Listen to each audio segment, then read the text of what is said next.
السلام علیکم دوستو، میں ہوں سہیل اور ایم سہیل وائز پہ آپ کو خوش آمدید کہتے ہیں۔ سرکش ایپیسوڈ نمبر 80۔ سرکش ایک سادہ دل اور معصوم نوجوان کی کہانی ہے جسے وقت کا سمندر اپنے ساتھ بہاتا ہوا نہ جانے کہاں سے کہاں لے گیا۔ زندگی نے اسے کیا سے کیا بنا دیا، لیکن بنیادی طور پر وہ سادہ، معصوم اور نیک طبیعت ہی تھا، اور یہی رنگ اس پر غالب رہا۔ بھائی بھی چپ چاپ رہتے تھے، اور اب جو کچھ بھی اس کے متعلق معلوم ہو سکا، اس نے ہمیں اپنی اپنی زندگیوں سے نفرت دلا دی ہے۔ ہم وہاں عالیشان کوٹھیوں میں ایئر کنڈیشن کمروں میں سوتے رہے، اور وہ میری پھول سی بچی ضد اور انا کے ہاتھوں نہ جانے کہاں کہاں ٹھوکروں میں رلتی رہی، کن کن ہاتھوں میں کھلونا بنتی رہی۔ صرف معاشرے میں ناک اونچی رکھنے کے لیے کتنے کٹھور ہو جاتے ہیں ہم، اور اب بھی ہیں۔ اب بھی ہم میں اتنی اخلاقی جرأت نہیں کہ آگے بڑھ کر اس کی موت کے بعد ہی اپنا کہیں اور عزت آبرو سے اس کا جنازہ اٹھوانے کی کوشش کریں۔ وہ ہسپتال کے مردہ خانے میں لاوارث لاش کی حیثیت سے ہے، معلوم نہیں اسے ڈھنگ سے کفن بھی نصیب ہوگا یا نہیں۔ اس کی آپ فکر نہ کریں، نہایت اچھے طریقے سے تفہیم کا میں نے بندوبست کر دیا ہے۔ میں نے ان کی آنکھوں کے تپتے صحرا پر اوس کا ایک قطرہ ٹپکانے کی کوشش کی۔ میں آپ کا احسان کبھی نہیں بھولوں گا چودھری صاحب۔ وہ بھیگی بھیگی آنکھوں سے ایک نظر میری طرف دیکھ کر بولے۔ اس کے بھائی گمسم ہیں، وہ اپنے آپ سے بھی خفا ہیں اور مجھ سے بھی، اور اب میں سوچتا ہوں واقعی بات تو کوئی ایسی بھی نہیں تھی کہ جس سے ہم اتنے سنگ دل ہوتے چلے گئے۔ ہم نے اس بچی کو ذلت امیز موت کے راستے پر بھیج دیا۔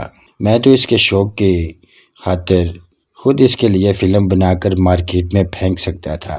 10 لاکھ روپے کی کیا بات تھی، لیکن اب یہ سب پچھتاوے ہیں، ندامتیں ہیں جو اس زخم کو نہیں بھر سکتی۔ اب ہمیں تھوڑی بہت تکسین شاید صرف اس بات سے مل جائے کہ ہم اس کے قاتل کو تلاش کریں اور اپنے ہاتھوں سے عبرتناک انجام تک پہنچائیں، لیکن ہم بہت ہی بیکار لوگ ہیں۔ اس معاملے میں بھی ہم بے دست و پا ہیں، سمجھ میں نہیں آتا کیا کریں۔ ویسے تو میں نے پولیس والوں کو بھی انعام کی لالچ دی ہے، لیکن اول تو مجھے ان کی کامیابی کی امید کم ہی ہے۔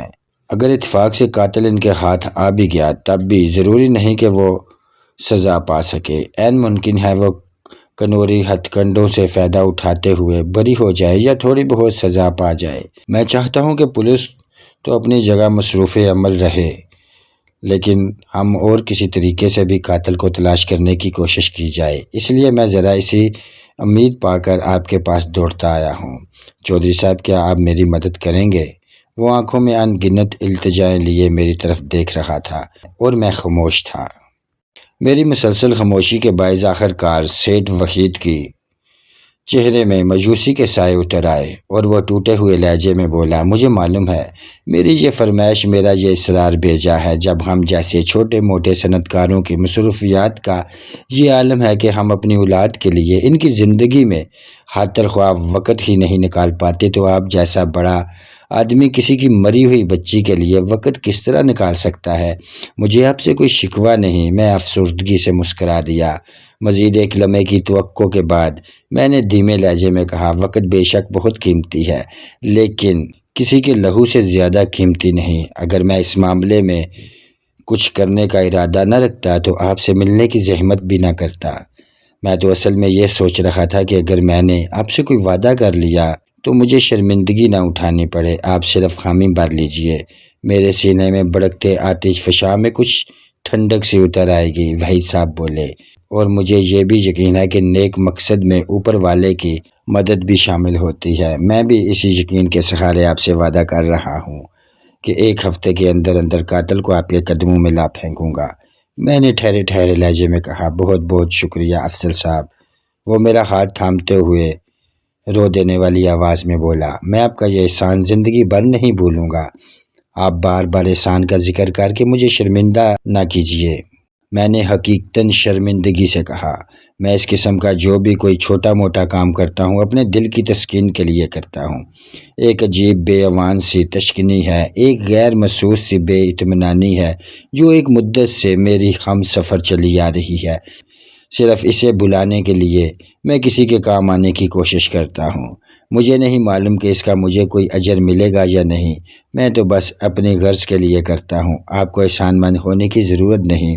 وہ آنسو سے دھندلی ہوئی آنکھوں سے ایک لمحے میری طرف دیکھتے رہے۔ ان کے ہونٹ دھیرے دھیرے سے کانپے مگر وہ کچھ بولنے سے قاصر تھے۔ آخر کار وہ گویا بڑی مشکل سے بول پائے۔ آپ بہت عجیب آدمی ہیں افضل صاحب، اور جہاں تک بے اطمینانی اور تشگنی کا تعلق ہے تو وہ آپ کے دور کے ہر چھوٹے بڑے آدمی کا مقدر ہو چکی ہے، کیونکہ ہر کوئی اپنی اپنی جگہ اس مادی دور کے چکروں میں پھنسا ہوا ہے، انگریزی میں جسے ریٹ ریس کہتے ہیں۔ ہر شخص چوہے کی اس دوڑ میں شریک ہے اور بس دوڑ رہا ہے۔ کسی کو نہیں معلوم اس کی منزل کیا ہے۔ اسی طرح دوڑتے دوڑتے ایک روز انسان ختم ہو جاتا ہے۔ میں اب چلتا ہوں، میں نے اٹھتے ہوئے کہا۔ آپ میرے فلسفے سے بور ہو گئے؟ وہ افسردگی سے مسکرائے۔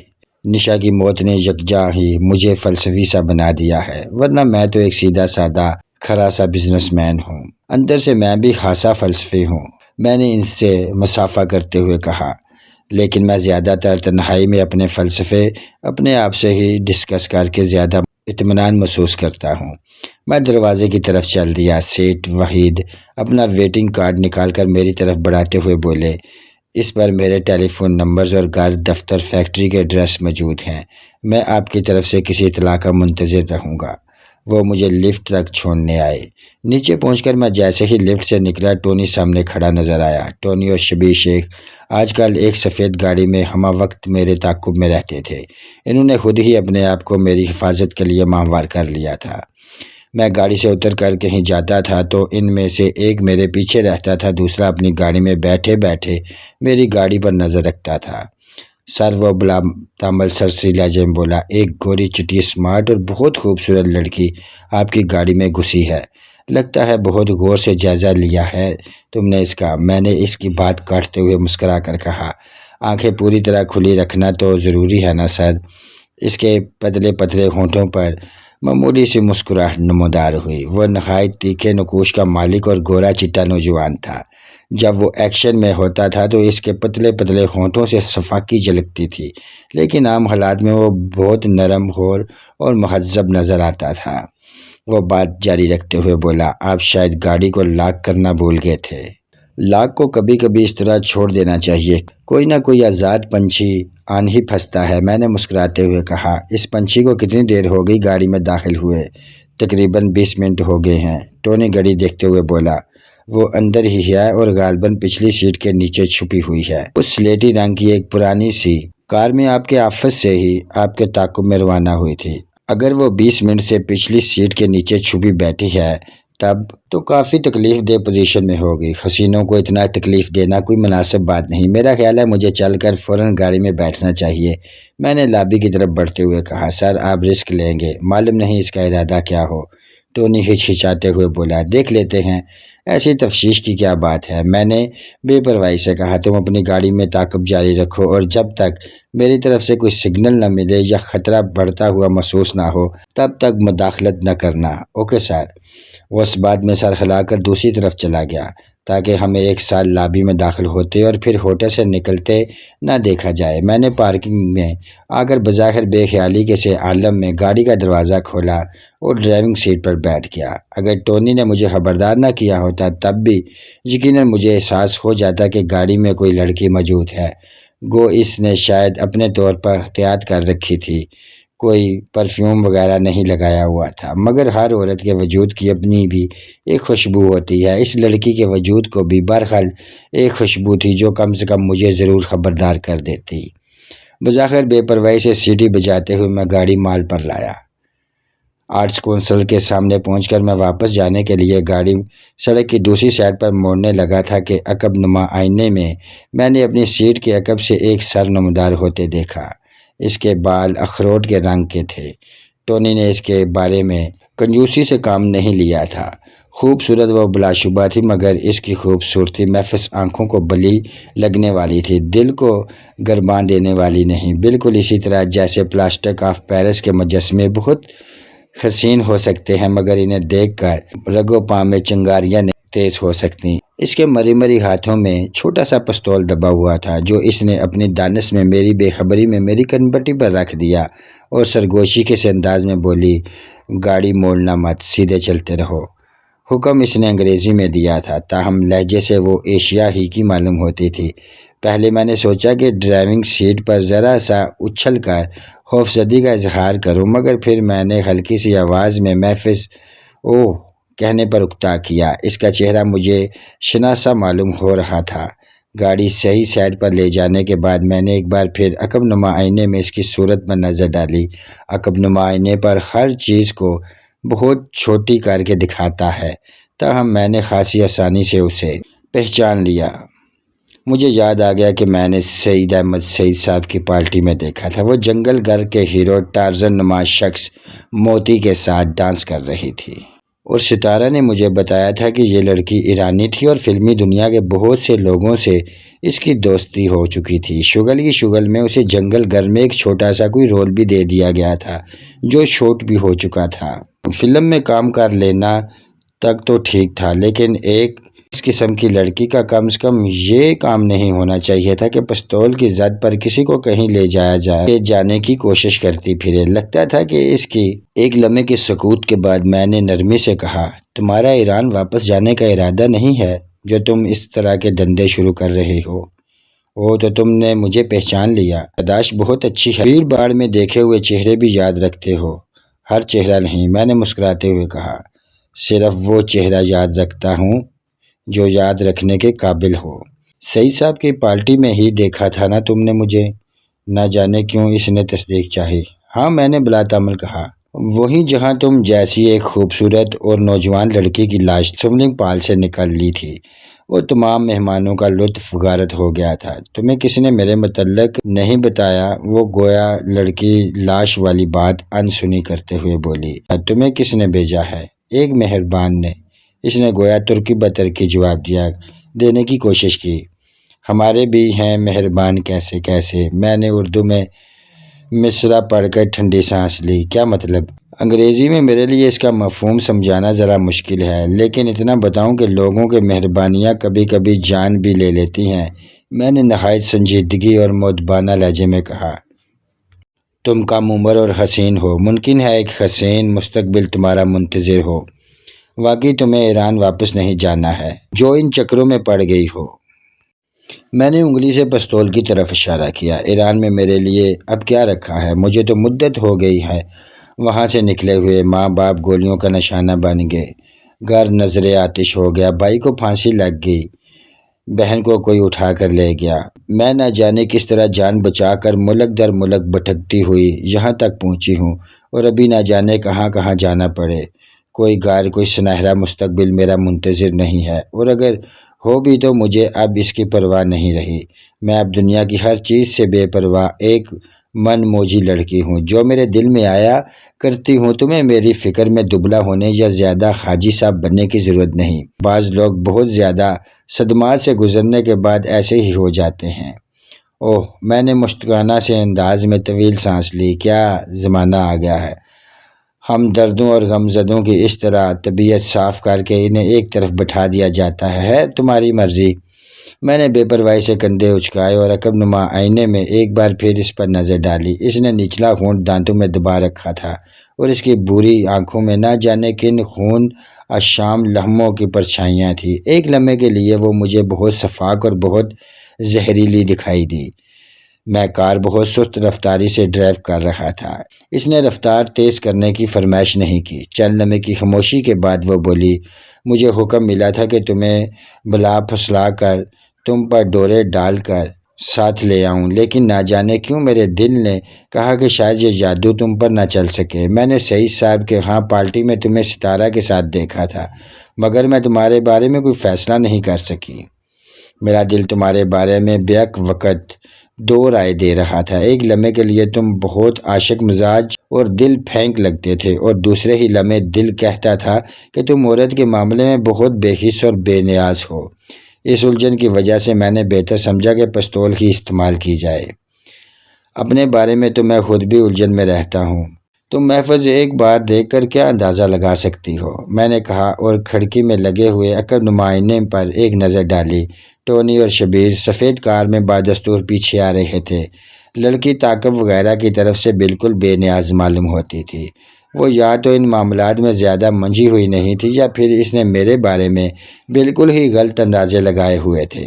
میں اس کے بارے میں الجھن میں تھا۔ یہ بات تو طے تھی کہ اسے جس نے بھیجا تھا وہ بھی میرے بارے میں کچھ زیادہ معلومات نہیں رکھتا تھا، لیکن وہ کون ہو سکتا تھا اور مجھے اغوا کرانے کا اس کا مقصد کیا تھا؟ کیا اس کا نشا عرف بیبی نشا کے قتل سے کوئی تعلق ہو سکتا تھا؟ ایک لمحے کے لیے مجھے اس نازک قدم سی لڑکی پر ترس بھی آیا جو میری کنپٹی پر پستول رکھے بیٹھی تھی اور اس خوش فہمی میں مگن تھی کہ وہ مجھے اغوا کر کے لے جا رہی ہے۔ اسے شاید ذرا بھی اندازہ نہیں تھا کہ اگر میں چاہتا تو اس کا پستول مجھے اس کے خوبصورت سی گردن میں روڑنے سے باز نہیں رکھ سکتا تھا۔ اس بیچاری کو یہ بھی معلوم نہیں تھا کہ اس قسم کی صورتحال کے لیے میری گاڑی میں کئی طرح کے فنکشن بھی موجود تھے۔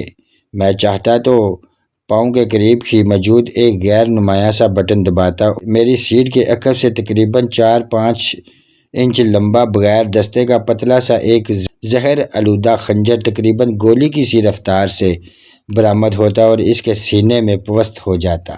وہ بالکل اسی سیٹ میں بیٹھی تھی، وہ گن پوشیدہ تھی، جو خوبصورت ساکت کا مہلک خنجر پھینکتی تھی۔ اور بھی 2-3 چیزیں تھیں جن کے زد میں آ کر وہ ہلاک ہو سکتی، بے دست و پا ہو سکتی تھی، اور اگر میں خود بھی ہاتھ پاؤں ہلانے کی ذمت کرنا چاہتا تو وہ میرے لیے کوئی ایسا بڑا مسئلہ نہیں تھی۔ لیکن میں بخوشی اس کے ساتھ جا رہا تھا کیونکہ آج کل میرے چاروں طرف الجھے ہوئے معاملات کا ایک عجیب سلسلہ پھیلا ہوا تھا۔ ان میں سے کسی معاملے کا کوئی سرا ہاتھ نہیں آ رہا تھا۔ یہ لڑکی ان میں سے یقیناً کسی نہ کسی معاملے کا سرا تھی۔ میں اس کے سہارے کسی بڑی مچھلی تک پہنچنا چاہتا تھا۔ مزید کچھ دیر کے سفر کے بعد اس نے مجھے گارڈن ٹاؤن کے ایک حصے میں ایک ویران، اجاڑ اور نامکمل سی کوٹھی کے سامنے رکنے کا حکم دیا۔ اس کے آس پاس کافی پلاٹ خالی پڑے تھے اور بعض کو تو جھاڑیاں اور بے ہنگم گھاس پھوس نے ڈھانپ رکھا تھا۔ میں نے تمہارا نام تو پوچھا ہی نہیں، میں نے اترنے سے پہلے کہا۔ ہو سکتا ہے میرا آخری وقت قریب ہو، مرنے سے پہلے مجھے کم سے کم تمہارا نام تو معلوم ہو ہی جانا چاہیے۔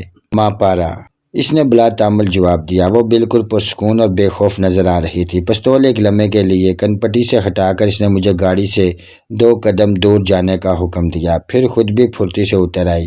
وہ پستول لیے میرے پیچھے رہی اور مجھے آگے بڑھنے کے سلسلے میں ہدایت دیتی رہی۔ کوٹھی میں دروازے نہیں لگے ہوئے تھے۔ ایسا معلوم ہوتا تھا کہ کسی وجہ سے اس کی تعمیر کا کام بہت عرصے پہلے روک دیا گیا تھا اور کوئی اس کی دیکھ بھال کرنے والا بھی نہیں رہا تھا۔ برآمدے سے گزر کر ہم اس کمرے میں پہنچے جہاں غالباً ڈرائنگ روم ہونا چاہیے تھا۔ فرش پر گرد و غبار کی تہہ تھی، مگر اس میں بہت سے جوتوں کے نشانات بھی نظر آ رہے تھے۔ کونے کھدروں میں جالے لگے ہوئے تھے، کہیں کہیں جانوروں کی پھیلائی ہوئی گندگی بھی نظر آ رہی تھی۔ ڈرائنگ روم سے گزر کر ہم ایک کشادہ ہال میں پہنچے۔